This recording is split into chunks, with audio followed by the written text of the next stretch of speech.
নমস্কার বন্ধুরা, প্রিয়াঙ্কা হোম কিচেনে সকলকে স্বাগত জানাই। তো আজ আমি বানাবো ইচড় চিংড়ি। তার জন্য এই যে এখানে একটা ছোট সাইজের ইচড় নিয়েছি। তো প্রথমে ইচড়টা আমি ভালো করে কেটে নেব, কেটে ধুয়ে পরিষ্কার করে নেব। তো এখানে আমি এঁচড়টা কেটে ভালো করে ধুয়ে পরিষ্কার করে নিয়েছি। আর এই যে এরকম সাইজ করে কেটে নিতে হবে। আর এখানে আমি মিডিয়াম সাইজের 3টে আলু নিয়েছি। তো আলুটাকেও একটু এভাবে কেটে নিয়েছি। তো এখানে আমি এই যে 300 গ্রাম চিংড়ি মাছ নিয়েছি। চিংড়ি মাছটা একটু বড় সাইজের নিয়েছি। তো এবারে চিংড়ি মাছটা আমি দেখতেই পাচ্ছ খুব ভালো করে ধুয়ে পরিষ্কার করে নিয়েছি। এবারে এটা ম্যারিনেশন করে নেব।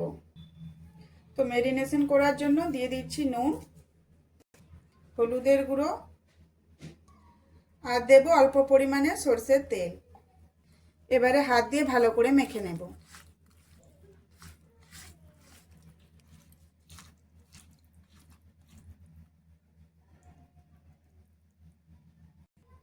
তো ম্যারিনেশন করে নিয়েছি। এবারে এটা কিছুক্ষণের জন্য রেখে দেব।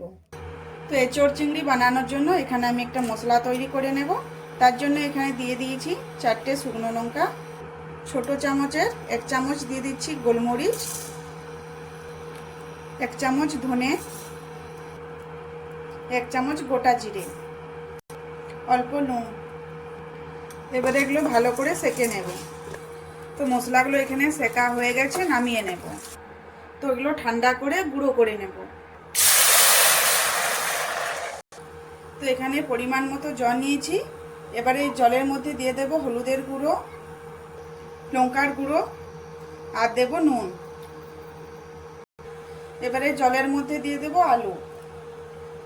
আলুগুলো সিদ্ধ করে নেব। তো এখানে ঢাকা দিয়ে দেব।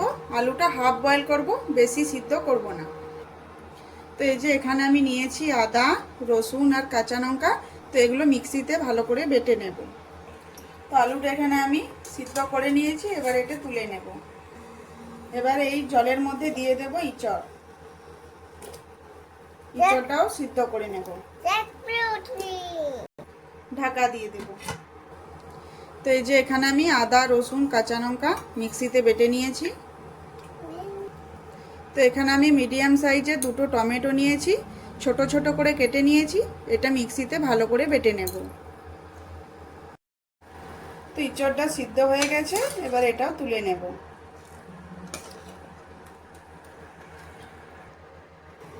তো কড়াই গরম হয়ে গেছে। এবারে দিয়ে দেব সরষের তেল।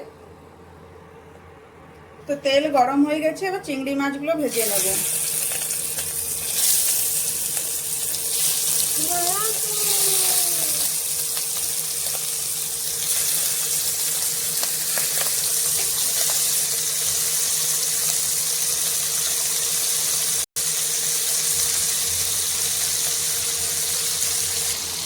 তো একটা সাইড চিংড়ি মাছগুলো ভাজা হয়ে গেছে। এবার একটু ভালো করে নেড়ে চেড়ে ভেজে নেব।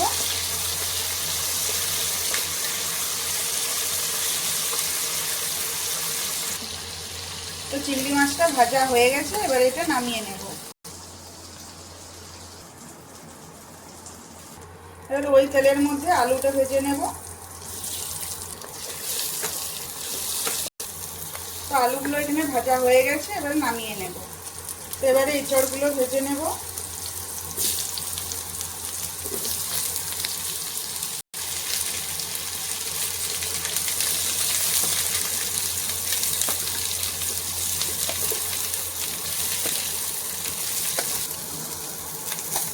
তো এই যে এখানে কিন্তু ইঁচড় আমার সিদ্ধ হয়ে গেছে।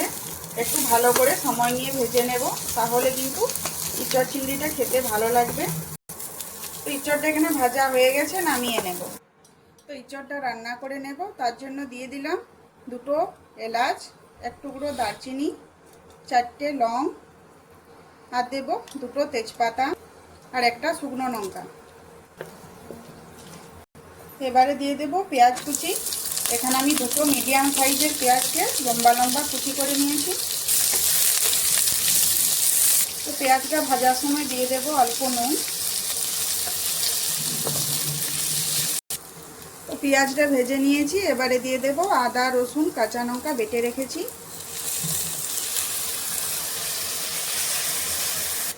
এখানে আদা রসুন ভালো করে ভেজে নিয়েছি। এবারে দিয়ে দেব গুঁড়ো মশলা, হলুদ গুঁড়ো, লঙ্কার গুঁড়ো, ধনে গুঁড়ো, জিরে গুঁড়ো, কাশ্মীরি লঙ্কার গুঁড়ো। এবারে মশলাটা কষানোর জন্য অল্প জল দিয়ে দেব। তো মশলাটা এখানে ভালো করে কষিয়ে নিয়েছি। এবারে বেটে রাখা টমেটোটা দিয়ে দেব।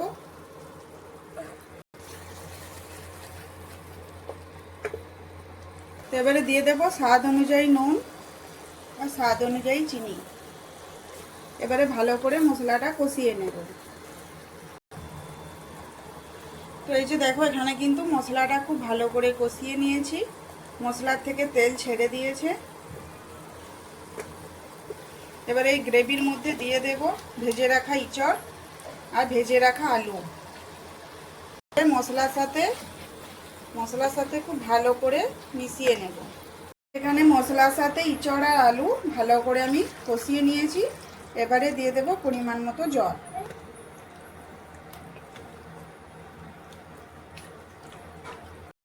তো এখানে জলটা দিয়েছিলাম, জলটা খুব ভালো করে ফুটে গেছে। এবারে দিয়ে দেব ভেজে রাখা চিংড়ি মাছ। এবারে ভালো করে মিশিয়ে নেব।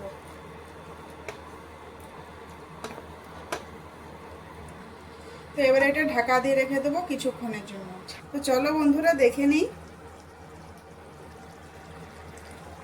তো এই যে দেখো কত সুন্দর কালার এসছে আর এত সুন্দর একটা গন্ধ উঠেছে। তো এখানে এঁচড় আলু ভালো করে সিদ্ধ হয়ে গেছে। এবারে এখানে আমি দিয়ে দেব ভেজে রাখা মশলাটা গুঁড়ো করে নিয়েছি আর দিয়ে দেব গরম মশলা গুঁড়ো। এবারে সব কিছু নেড়ে চেড়ে মিশিয়ে নেব।